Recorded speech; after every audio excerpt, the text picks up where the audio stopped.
You'd think I ran over someone's dog. All I did was miss the 8 a.m. meeting, again. You'd think I meant it. When I opened my eyes, dry, crusty, and glued shut like betrayal, I already knew. My phone was upside down on the floor, screen flashing like a nightclub strobe light.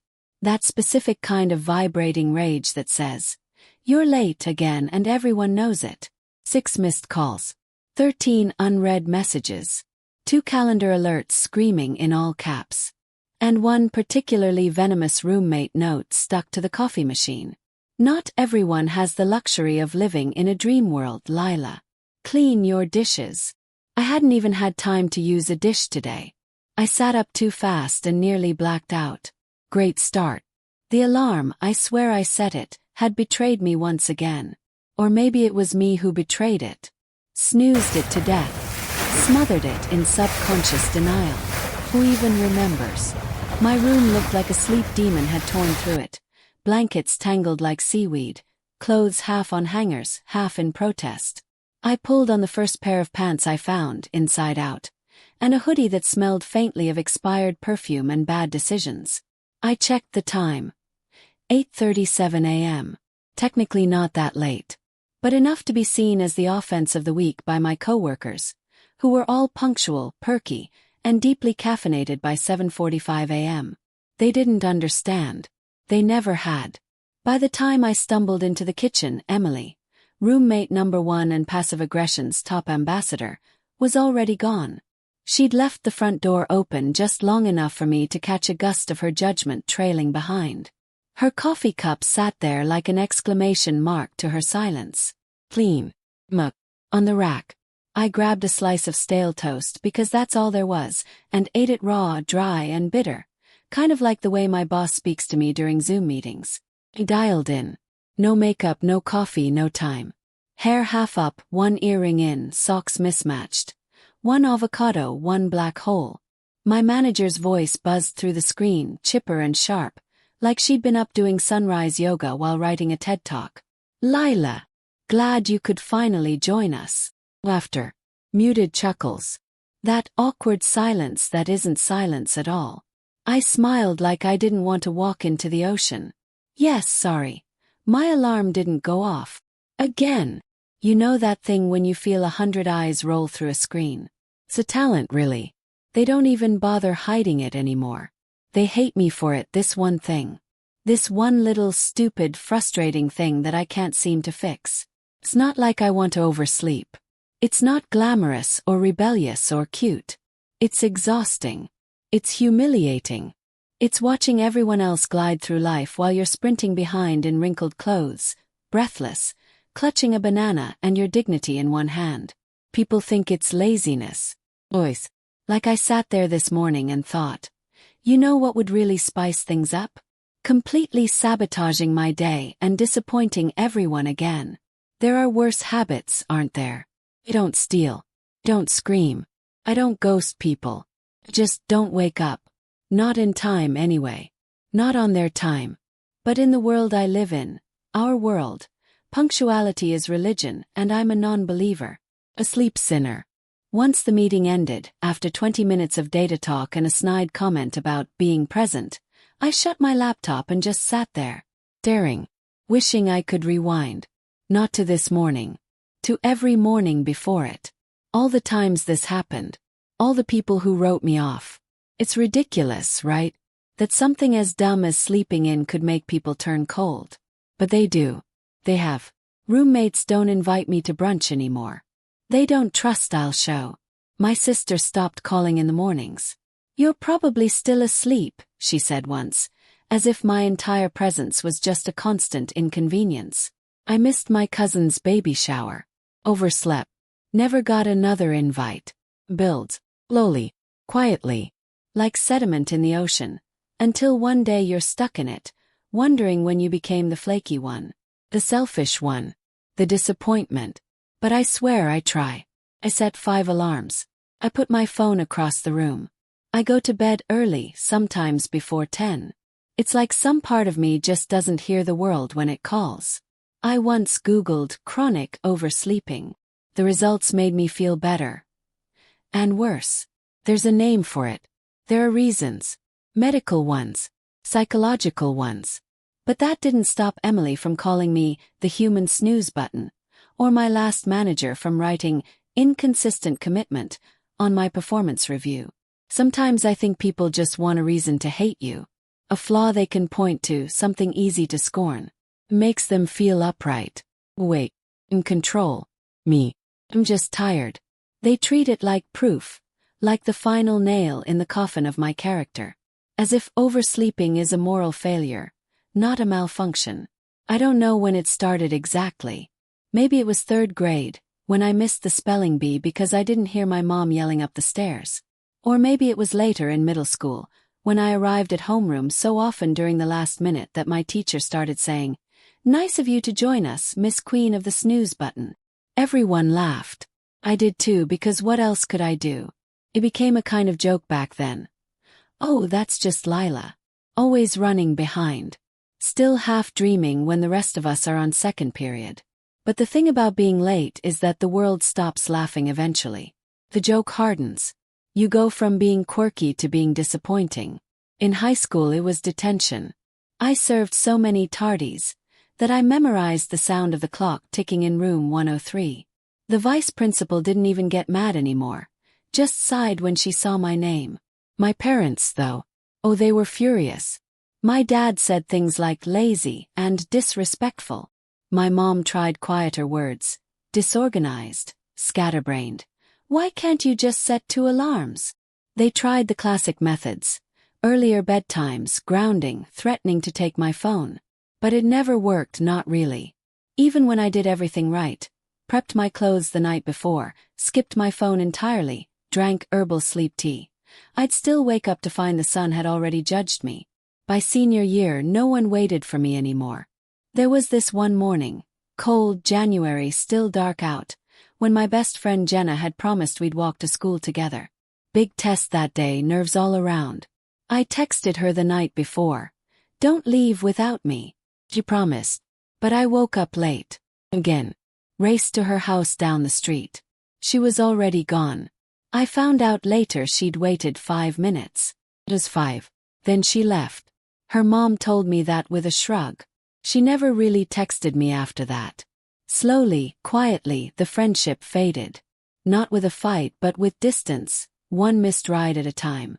It got worse in college. No parents, no structure. I had freedom and a single dorm room, which meant no one to knock on the door or shout at me from the hallway. I missed entire classes. One professor refused to even mark me present if I arrived more than 10 minutes late. Being present is part of being prepared, he said. I wanted to argue, wanted to say I'm not trying to be absent. But how do you argue with a clock? People say time is neutral. But for me, it's always been a kind of enemy. One I can't quite see but always feel pressing at my back. Then there was Darren. He was the first guy who seemed to get me. Or at least pretended he did. He said I was ethereal, that I had soft energy. Whatever that means. I think he meant I didn't rush. That I took my time. He called it charming. Until I overslept on his birthday. It was supposed to be this surprise breakfast. Him, me, a picnic blanket on the roof of his apartment. I stayed up too late the night before making a stupid card by hand. Then set my alarm for 6 a.m. I double-checked it. Triple. I woke up at 9:42. There were 3 texts and a voicemail. "Hey, where are you? Is this a joke? You know what, don't bother." And then, nothing. I never heard from him again. He didn't block me, just disappeared. Like my being late wasn't a mistake, but a statement. Like I'd said, I don't care about you, just by sleeping through sunrise. It's hard to explain how something so small, so human, can isolate you. Doesn't happen all at once. It's gradual. People stop inviting you. They stop depending on you. They stop trusting you. They start saying things like, "Well, you know how Lila is," with that edge in their voice, that bless her heart tone that cuts deeper than anger. And I do know how Lila is. I'm her. And I hate that about myself more than they ever could. I've read articles, blogs, forums. Oversleeping can be a symptom. Of what? Oh, the usual, depression, ADHD, chronic fatigue, burnout. I've circled those terms in my mind for years, like maybe naming it would fix it. But labels don't matter to people who've already decided what you are. They see late and think lazy, see tired and think ungrateful, see struggle and think sabotage. And I get it. Do. It looks careless. And maybe it is. Maybe I am careless. But not with people. Not with things that matter. I never wanted to hurt anyone. I just can't seem to win the war against mourning. There's a shame in this kind of thing that's hard to describe. Not loud shame. Not red-faced, screaming shame. No, it's quieter. Heavier. Like a weight you carry in your gut every time you wake up and check the clock and feel that sinking. Not again pit open up. And you already know what they'll think. What they'll say. The sighs. The eye rolls. The belief that this flaw defines you. And maybe after a while it does. I wish I could tell you this story ends with something triumphant. Switch flipped. Miracle morning. But it doesn't. Not yet. It ends with a voicemail I still can't delete, even though I can't bear to listen to it again. It ends with silence. With a best friend whose wedding I missed. Her name was Priya. We met the first day of college, both standing in line at the housing office, sweating through our shirts and pretending we weren't lost. She had this laugh that cracked through your ribs and made you laugh too, even when you didn't get the joke. She was the kind of person who made the world feel warmer just by existing. For 4 years we were each other's everything. Study sessions and heartbreaks, hangovers and hospital visits. She was the one person who never rolled her eyes when I was late. She waited. Always. Even when others didn't. And I missed her wedding. It was a small ceremony. Intimate, emotional, not some grand affair. Her family had flown in from Mumbai. She handwrote the invitations herself. Mine had gold ink and a little smiley face next to my name. I'd been nervous about it, sure. She'd asked me to give a short toast at the reception. Nothing big, just say something honest. You've got a good heart, she said. Just speak from there. I had my dress laid out. Notes scribbled on cue cards. My alarm was set. 2 alarms.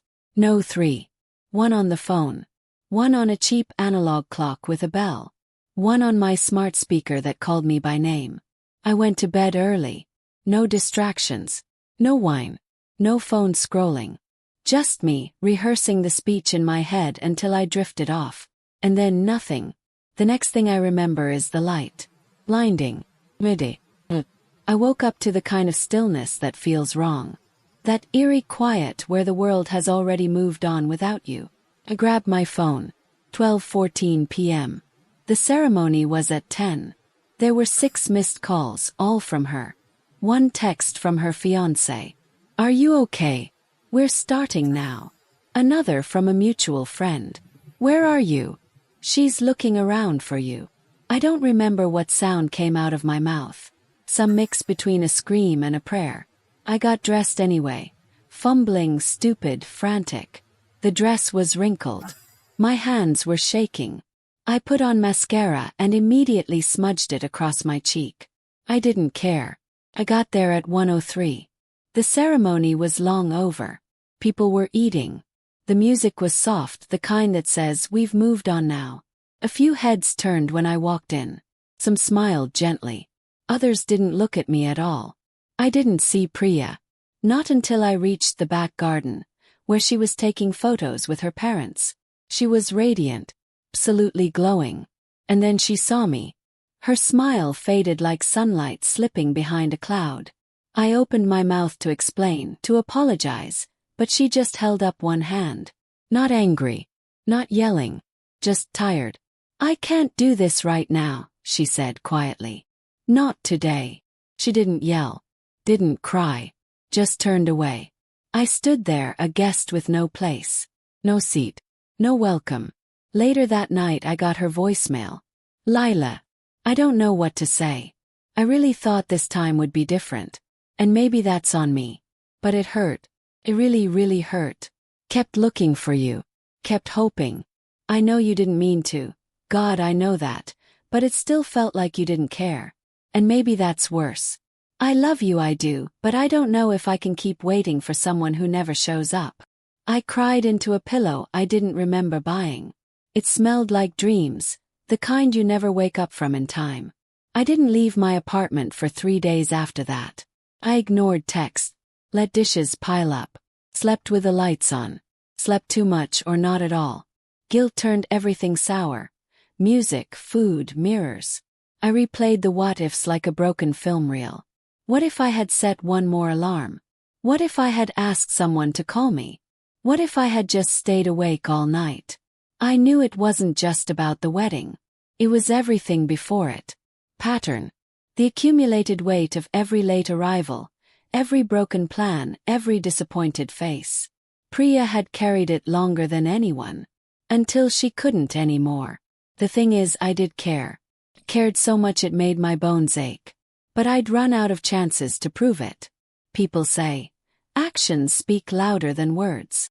But when you live in a body that can't always act the way it's supposed to, that phrase feels like a curse.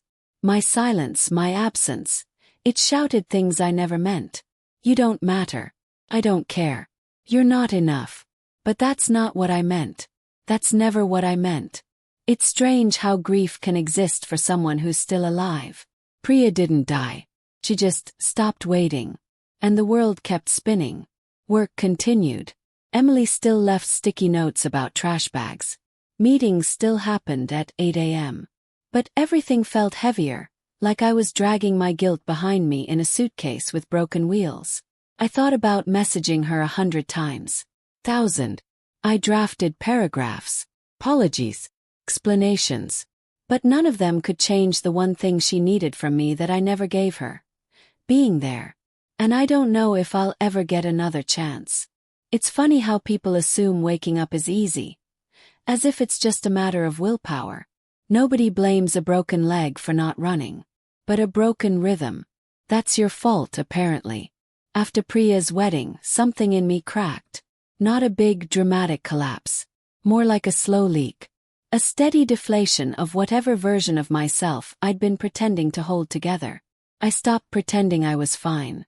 I stopped laughing it off. I stopped making excuses. And for the first time I started wondering. What if it wasn't just me being bad at mornings? What if I wasn't lazy or careless or selfish? What if there was something real beneath the struggle? Something I couldn't see but kept tripping over. I didn't rush into it. God no. The idea of seeing a therapist had always felt like overkill. I thought therapy was for people with real problems. Trauma, grief, breakdowns. My problem was just sleep. Right. But after losing Priya, and really it was a loss, I made an appointment. Just one. Just to see. The therapist's office smelled like lemons and fabric softener. She had kind eyes. Didn't blink much. Asked soft, open-ended questions like they were keys. And I was some locked door she knew how to coax open. I told her everything. The alarms, the guilt, the labels I'd worn like itchy sweaters my whole life. We didn't talk much about sleep in the first session. We talked about shame. About pressure. About how every time I woke up late, it didn't just ruin my day. It ruined how I saw myself. I don't mean to, I kept repeating. I really do try. She nodded, scribbled something down, and then said the word. Hypersomnia. Sounded like something made up. Like a villain in a sci-fi novel. But it was real. Excessive sleep. Disordered sleep. Sleep that drags you down like wet sand. We talked about possible causes. Depression, ADHD, sleep apnea, burnout. We talked about something called delayed sleep phase syndrome, where your internal clock is just wired differently. Where night feels natural and morning feels like an assault. It all sounded technical, medical, scientific. But more than that, it sounded like maybe I wasn't broken. Maybe I was just unseen. She asked me what it felt like in the moment, when I was supposed to wake up and didn't. It's like I hear the alarm, I said. But I'm underwater. Like I know it's important, I want to get up, but my body is made of stone and my brain's made of fog. And I tell myself, just 5 more minutes. But it's like time eats me alive. I thought she'd laugh or correct me. But she just nodded. Like she understood. That was the scariest part, being understood.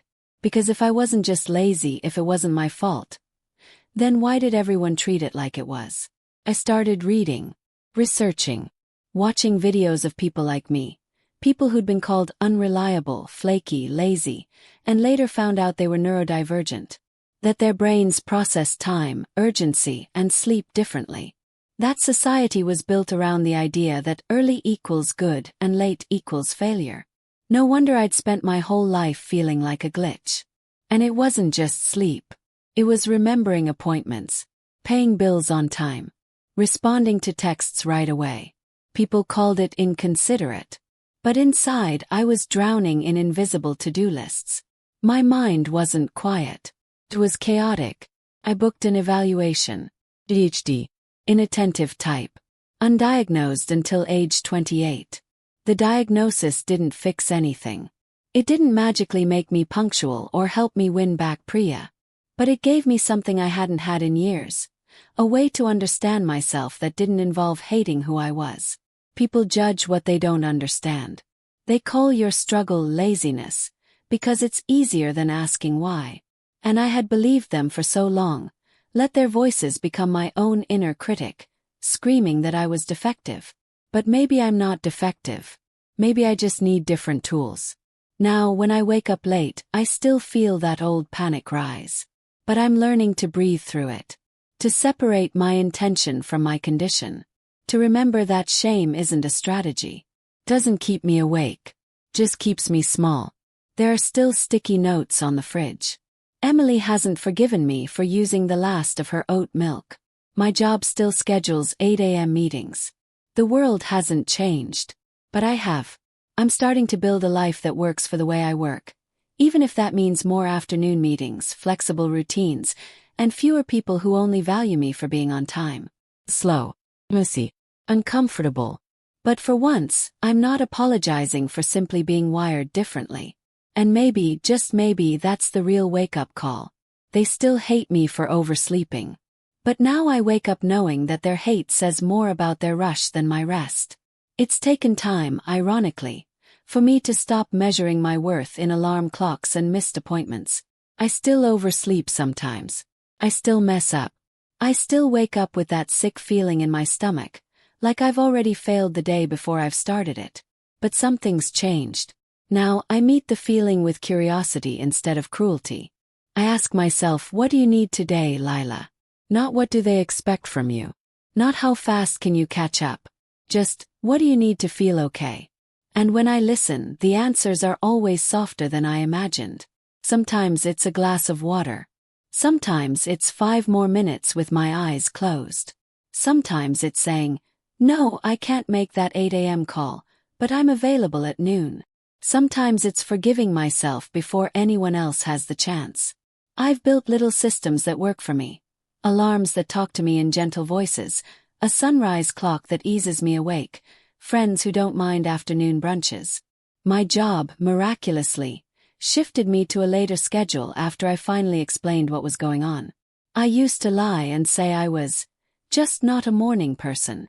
Now I say, my brain works differently, and this is what helps me do my best work. Most people get it. The ones who don't, they're not my people anymore.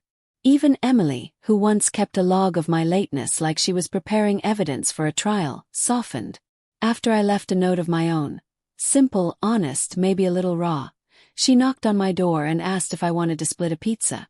We're not best friends. But we're something better than enemies now. Civil, kind, occasionally funny. She still gets up at 6. I still don't. And we've made peace with that. As for Priya, I haven't heard from her in months. I wrote her a letter I never sent. Maybe one day I will. Maybe one day she'll be ready. Or maybe we'll always exist as a before and after. But even that I'm learning to accept. You don't always get a clean ending. You just get the truth. And mine is this. I'm still learning how to wake up without shame. Still learning that a life built on someone else's schedule isn't a life. It's a performance. So I wake up now on my time. Not every day. Not perfectly. But with less panic. More grace. The sun pours through my curtains like it's not mad at me. The tea steeps slowly. My socks match today barely. I sit on the edge of my bed, the clock blinking quietly beside me, and for once I don't feel judged. Just awake. Just enough.